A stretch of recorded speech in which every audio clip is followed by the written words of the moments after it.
Hey, welcome back for another episode of Porn Brain Rewire, the podcast with me, Dr. Trish Leigh. Today, let's talk about the overarching theme of social media addiction. Today, I'm going to drop a truth bomb on you about social media and screen use. Number one, we're going to talk about what social media is and how, in fact, it perpetuates a dopamine dependency and a compulsion. Number two, we're going to talk about your brain performance pattern. So, what is your brain doing, and how does social media serve the need? And social media is serving it, but unfortunately, it's making that brain pattern worse.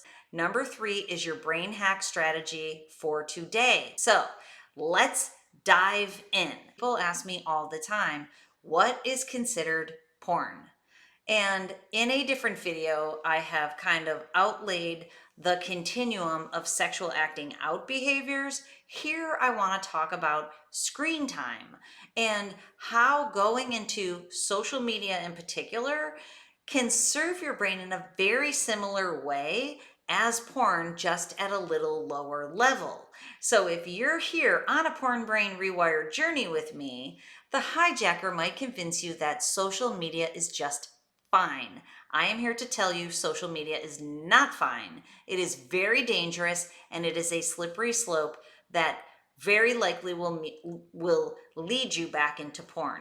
And this is why. Apps like Instagram and TikTok, the way that they are designed is that they're to be scrolled very quickly, which that in and of itself, seeking and searching behavior, is linked to dopamine. So the more you seek and search for the perfect thing to watch, you can see where I'm going with this, that is very much related to the way that porn sites are designed for you to seek and to search and to find the item with the most amount of dopamine to consume to give your brain a hit of dopamine. Social media does it at a lower level. So you're seeking, you're scrolling, your brain is becoming wired and tired because of that activity and just being exposed to the screen itself. The act of scrolling, seeking, and searching is going to make your brain feel good in the moment, but it's also going to put your brain in that wired and tired pattern. So now you find something that you want to watch because it's the highest level dopamine producing video for you. Now, let's be honest, many of the videos that you will stop on, or even the still images, are sexual in nature. Are you on social media for lower level sexual media? Be honest with yourself. Because if you're there to consume still images and videos that are sexualized, you are using social media as a lower level porn influenced activity. If that's not the case for you, it still is a dangerous activity that you can lose countless minutes and hours to, and you can lose that zest and that vitality for life because you're going into the screen for videos and images that are giving your brain dopamine. In doing so, you're linking your brain to the screen, not linking your brain to your life. So what social media does is the pleasure molecule of dopamine, which motivates you back for more pleasure and more of it at higher levels, will be linked in your brain to the screen. We know we see so many people that if you have to wait for 1 minute at the bank, this would be a moment where it's like 1 minute where the girl walked away. She's going to be back in 1 minute. But people's propensity is to pull out their phone and fill that 1 minute with social media scrolling because you can't really do anything intentional in a minute. Which brings me to the next point about social media.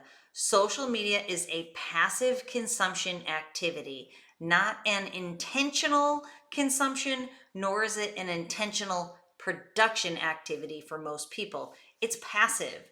You're passively consuming whatever shows up in front of you, which is the opposite of intentional. Intentional is jumping on your computer and going onto Google and looking for something that you specifically want to know more about. Now, when you stop behaviors like that, the fog clears and you feel calmer and you feel more relaxed and you feel more focused and you appreciate those downtime moments.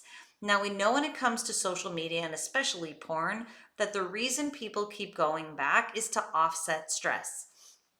Another reason is to offset boredom. Now, here's what I want to tell you about stress. Number one, social media is perpetuating it. We know that. Science is now showing that if you go into social media more, or if you're using social media at very high levels, your brain will in fact become wired and tired, which equals stress and anxiety in the way that you feel in your state. When it comes to boredom, it is not boredom for people these days. It's lack of overstimulation. If you hear nothing else from this episode, hear this. Your brain is overstimulated, wired and tired. What I want for you is that you rock out your best life. You cannot rock out your best life intentionally, on purpose, passionately, fired up about your contribution and your connection to community if you're passively consuming other people's mindless, sexualized content. Those two things do not go together. I want you to rock out your best life, which means we need to tone down and most likely eliminate social media. Moving on to number two. In terms of number two, we know that what happens in your brain is that your brain ends up using the speeds and the extremes. A wired and tired brain is one that is using the extra fast speed and the extra slow speed simultaneously. I call it strained brain. If your brain's using extra fast, it's stressed. If your brain's using extra slow, it's fatigued and overwhelmed.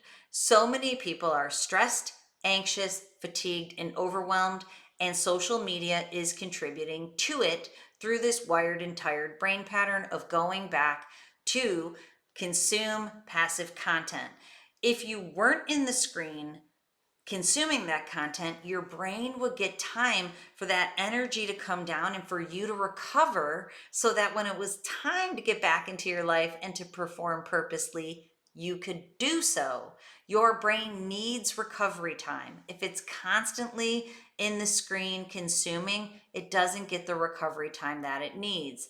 This shows up in strained brain in your QEEG brain map. So if you want to know what your brain is doing, I can show you that. If you go to drtrishleigh.com, in the first tab, it says work with Dr. Trish Leigh. You go down, the first tab underneath it says first step QEEG brain map. You can read about it in that web page, but essentially the professional service that I provide, which I provided using an online platform and at-home technology that's quite affordable.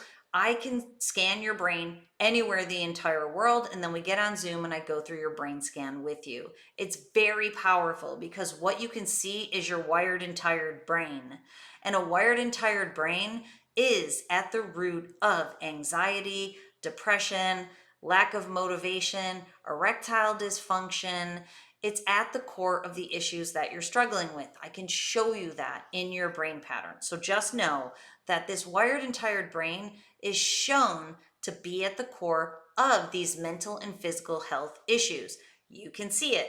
And once you see it, there are ways that you can remediate it. So working with me is a top tier way. Taking one of my online workshops is a lower level, but still awesome tier way of learning what you need to do to be able to regulate your brain. So the brain pattern that social media addiction gives you is a wired and tired brain pattern that's identifiable on a QEEG brain map. Once you see it there, you can use the wonders of neuroplasticity to take those extreme speeds that are being used too much and to decrease them and increase the use of calm focus in the middle. What that does is it helps you feel great. And people that I work with, I just got off the phone with one of my clients and he's like, I have never felt this way. Never. He's like, I told my wife, I've never felt this way before. That's number two, what's going on in your brain. Let me give you your brain hack strategy for the day. First of all, part of my job is to increase your self-awareness. So let's look at how much you're on social media. Look at your screen time, go into your app. My screen time, it usually delivers it to me on Sunday mornings. Mine was down 20% last week. And I'm not a person who uses social media, so usually mine is for work. But look and see how much you're on social media. It might blow your mind. And when you see that number, then you commit to reducing the amount that you're on social media. And you reduce it by getting engaged in your life. Go do things that produce dopamine that are associated with real world experience. I'm telling you, stay out of sexual media. You will thank me. Your brain will certainly thank me. Then identify the activities in your life that make you feel most excited, make you feel connected, and make you feel joy. Go spend time with your friends and family. Find what is fun for you. Use my boxing bag. So much fun. So find ways to engage in your life that make you feel good and ramp you up. It will give you dopamine, serotonin, oxytocin, the happiness trifecta, and it will teach you and it will rewire your brain back into your life out of social media.